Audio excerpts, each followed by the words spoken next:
नमस्कार.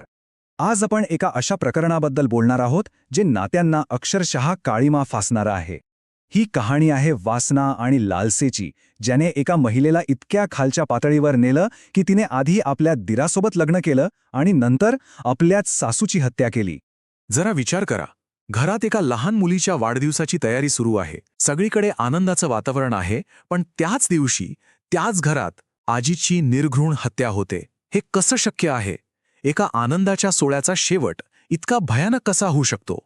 चला या प्रकरणाच्या खोलात जाऊया. ही गोष्ट आहे 24 जून 2025ची. एका नातीच्या वाढदिवसाचा दिवस, जो त्या संपूर्ण कुटुंबासाठी एक कधीही न विसरता येणारी काळी रात्र बनून आला. तर झालं असं की त्या दिवशी सकाळी संतोष आणि त्याचे वडील एजे यांनी शशिकला देवींना खूप समजावलं की नातीच्या वाढदिवसासाठी ग्वालियरला चला, पण त्या काही केल्या तयार झाल्या नाहीत. शेवटी बापलेक दोघंच निघाले.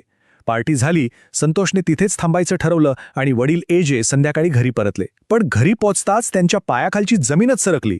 घराचा दरवाजा सताड उघडा होता, आतलं सगळं सामान अस्ताव्यस्त फेकलेलं होतं आणि स्वयंपाकघरात त्यांच्या पत्नी शशिकला देवी रक्ताच्या थारोळ्यात पडल्या होत्या. आता पोलिसांसमोर एकच मोठा प्रश्न होता. घरात एकट्या असलेल्या शशिकला देवींना कोणी आणि का मारलं असेल? या प्रश्नाचं उत्तर शोधण्यासाठी आपल्याला काही वर्ष मागे जावं लागेल, या कहाणीतल्या मुख्य पात्राच्या म्हणजे पूजा जाटवच्या भूतकाळात. हो, ही हत्या समजून घ्यायची असेल तर आधी पूजाला समजून घ्यावं लागेल, कारण तिच्याच भूतकाळात या गुन्ह्याची पाळंमुळं दडलेली आहेत. पूजाचं कुटुंब तसं बघायला गेलं तर एकदम चांगलं, सुशिक्षित, वडील रेल्वेत कामाला, आई शिक्षिका. अशा घरात वाढूनही पूजाच्या मनात मात्र भलतंच काहीतरी सुरू होतं, ज्याने तिची वाटच बदलून टाकली. तिचं पहिलं लग्न झालं रोमेश नावाच्या एका मुलाशी, पण दोघांची विचारसरणी म्हणजे अगदी दोन विरुद्ध टोकं. पूजाला आरामाची, महागड्या गोष्टींची हौस होती. नवरा 100 रुपये कमवत असेल तर ती 200 रुपये खर्च करायची. तर दुसरीकडे रोमेश बिचारा साधा, काटकसरी माणूस. त्यामुळे घरात रोज भांडण, रोज कटकट, नात्यात प्रेम उरलंच नव्हतं. आणि मग घटस्फोटाची वेळ आली तेव्हा पूजाच्या डोक्यात एक भयानक कट शिजला. तिला वाटलं, घटस्फोट घेऊन काय मिळणार, त्यापेक्षा नवऱ्यालाच संपून टाकूया.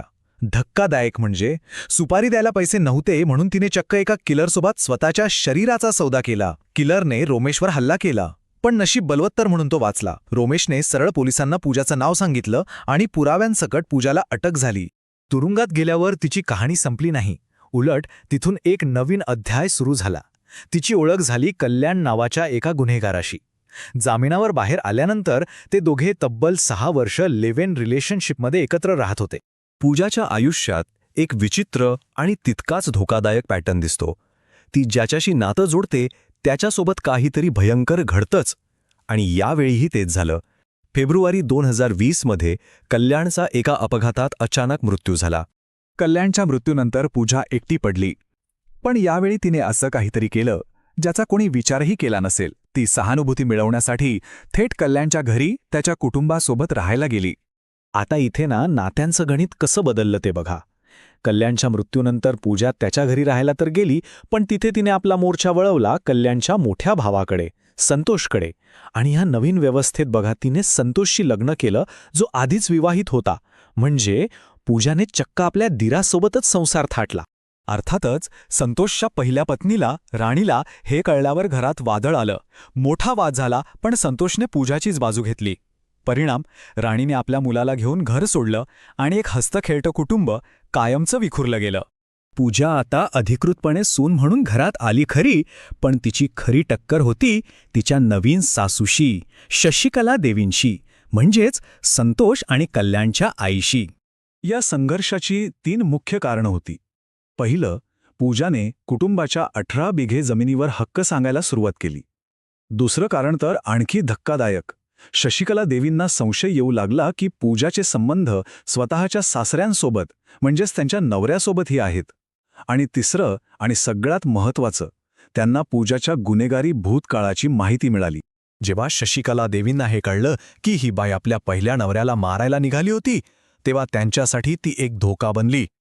त्यांनी एकच निर्णय घेतला आणि पूजाला स्पष्ट शब्दांत सांगितलं, माझ्या घरातून चालती हो. आणि हाच तो क्षण होता ज्याने या हत्येचा कट रचला.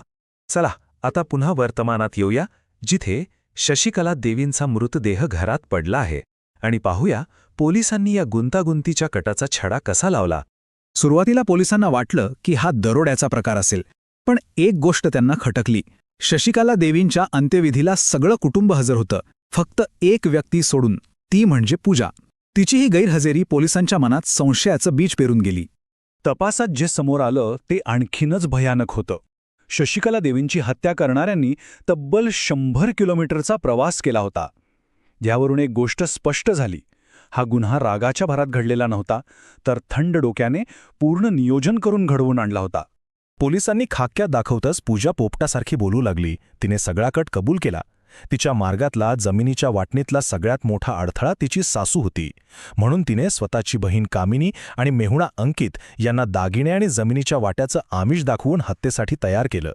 मुलीच्या वाढदिवसाचा बहाणा करून पती आणि सासऱ्यांना घराबाहेर काढलं आणि मग तिच्या बहिणीने आणि मेहुण्याने घरात घुसून आधी शशिकला देवींना बेशुद्धीचं इंजेक्शन दिलं, मग गळा दाबला आणि त्या मेल्या आहेत की नाही याची खात्री करण्यासाठी काठीने मारहाण करून त्यांची हत्या केली. या प्रकरणात पूजा, तिची बहीण आणि मेहुण्याला अटक झालीय. खटला सुरू आहे. शशिकला देवींच्या हत्येचं कोडं तर सुटलंय, पण एक प्रश्न अजूनही तसाच आहे.